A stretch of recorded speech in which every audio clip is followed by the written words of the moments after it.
അധിനിവേശ കാശ്മീരിൽ വൻ പ്രതിസന്ധി നേരിട്ടുകൊണ്ടിരിക്കുകയാണ്. മെയ് 10 മുതൽ അവിടെ കനത്ത പ്രക്ഷോഭങ്ങളാണ് നടന്നുകൊണ്ടിരിക്കുന്നത്. സ്വാതന്ത്ര്യം ആവശ്യപ്പെട്ടുകൊണ്ടുള്ള പ്രകടനങ്ങൾ അവിടെ കാണാൻ കഴിയും. POK പാകിസ്ഥാന് കൈവിട്ടു പോകുമെന്നുള്ള സാഹചര്യമാണ് ഇപ്പോൾ കാണുന്നത്.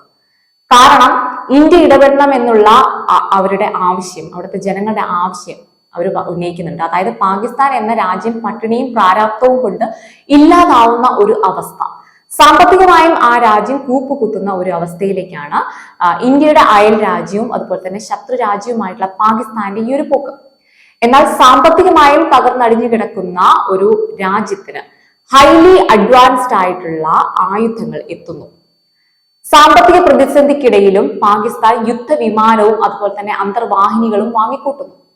ഇവിടെ പാകിസ്ഥാൻ സപ്പോർട്ട് ചെയ്യുന്ന ആ കരങ്ങൾ ആരുടെ ആണെന്നുള്ളത് എല്ലാവർക്കും അറിയുന്ന ഒരു കാര്യം തന്നെയാണ്.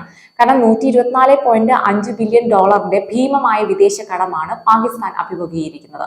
ഇത്രയൊക്കെ കടമുണ്ടെങ്കിലും ആയുധബലം കൂട്ടാൻ വേണ്ടിയിട്ട് പാകിസ്ഥാനെ സഹായിക്കുന്ന അഭിവാജ്യ ഘടകം ചൈന എന്ന കപട രാജ്യം തന്നെയാണ്.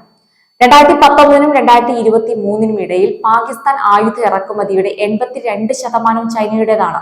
ചൈനയുടെ ഈ ഒരു ആയുധ സഹായം ഇരു രാജ്യങ്ങളും തമ്മിലുള്ള സൈനിക ബന്ധത്തെ പ്രതിഫലിക്കും എന്നുള്ള കാര്യത്തിലുള്ള ഉറപ്പുള്ള കാര്യം തന്നെയാണ്. ഇങ്ങനെ ഒരു സഹായം പാകിസ്ഥാന് ചൈന ചെയ്യണമെങ്കിൽ അതിന് പിന്നിൽ വലിയൊരു ഗൂഢ ലക്ഷ്യം തന്നെ അവിടെ ഉണ്ട്. അതിനാലാണ് പാകിസ്ഥാന് സാറ്റലൈറ്റ് വിക്ഷേപണത്തിന് പോലും വേണ്ടിയിട്ട് എല്ലാ സഹായം ചൈന ചെയ്തു കൊടുത്തത്. ഇപ്പൊ ചെറിയ സഹായങ്ങളൊന്നും അല്ല ചൈന ചെയ്തുകൊണ്ടിരിക്കുന്നത്. യുദ്ധവിമാനങ്ങൾ ഇറക്കുന്നു, യുദ്ധക്കപ്പലുകൾ, മിസൈലുകൾ, സാങ്കേതിക വിദ്യ, ഡ്രോണുകൾ തുടങ്ങിയവയെല്ലാം നൽകി പാകിസ്ഥാന്റെ സൈന്യത്തെ ശക്തിപ്പെടുത്തുന്നതിന് ചൈന ശക്തമായിട്ട് സംഭാവന ചെയ്യുന്നുണ്ട്. ഇതെല്ലാം ചെയ്യുന്നത് ഇന്ത്യ എന്ന ഒറ്റ ലക്ഷ്യം മുന്നിൽ കണ്ടുകൊണ്ടാണ്.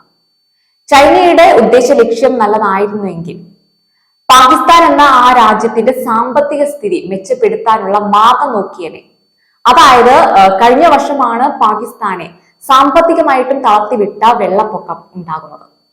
ആ ഒരു വെള്ളപ്പൊക്കത്തെ തുടർന്ന് GDP 5% നിന്നും 0.29 ആയി കുറയാൻ കാരണമായി. ഇവിടെ പാകിസ്ഥാനിലെ ഗവൺമെന്റ് വിചാരിക്കുന്നത് ആളുകൾക്ക് ഭക്ഷണമില്ലെങ്കിലും കുഴപ്പമൊന്നുമില്ല, പക്ഷെ അവിടെ ആയുധമാണ് വേണ്ടത്, അതാണ് മുഖ്യമെന്ന്.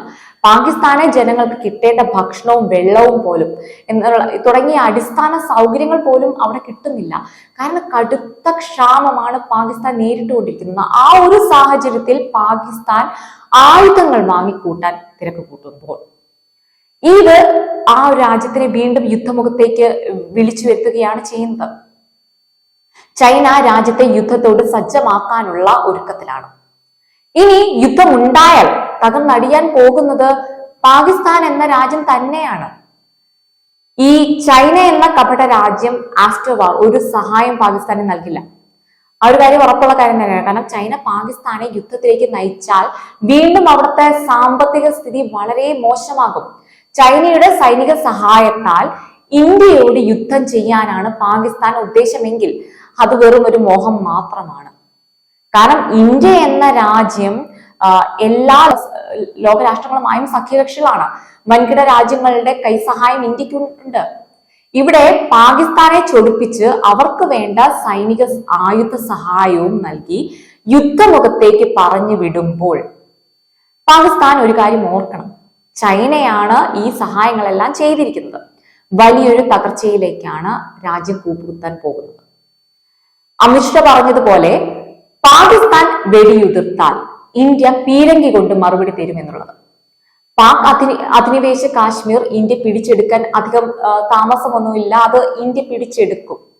എന്നാൽ ചൈനയുടെ കപട സഹായത്തിന്റെ പേരിൽ അല്ലെങ്കിൽ ആ ഒരു സഹായം കൊണ്ട് ഇന്ത്യയുമായിട്ട് കൂട്ടിമുട്ടാൻ പാകിസ്ഥാൻ തീരുമാനിച്ചാൽ അത് പാകിസ്ഥാന്റെ അധപ്പതനമാകും, എന്നേക്കുമായുള്ള ഒരു അധപ്പതനം.